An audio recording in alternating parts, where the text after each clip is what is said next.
រស់នៅពាក់កណ្ដាល50ឆ្នាំហើយខ្ញុំទើបតែដឹងថានេះគឺជាខ្យងហៀនដែលប្រជាជននៅខាងប៉ែតអាហ្វ្រិកបានប្រមូលយកមកធ្វើជាអាហារ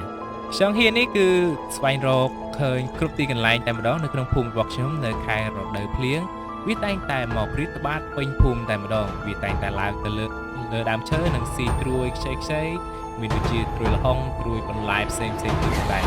ឃើញអញ្ចឹងឯងបងប្អូនអរគ្នាជីវិតវាគឺ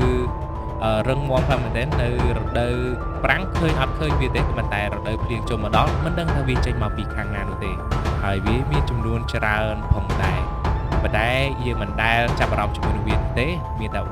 ចាប់វាយកទៅបោះចោលក្នុងទឹកនៅខាងប៉ែអាហ្វ្រិកគេយកវាយកមកធ្វើជាម្ហូបដូចជានារីម្នាក់នេះគឺជា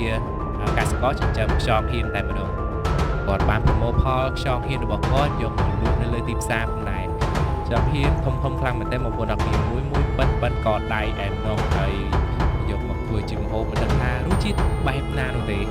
ពិតជាចង់សាកល្បងម្ដង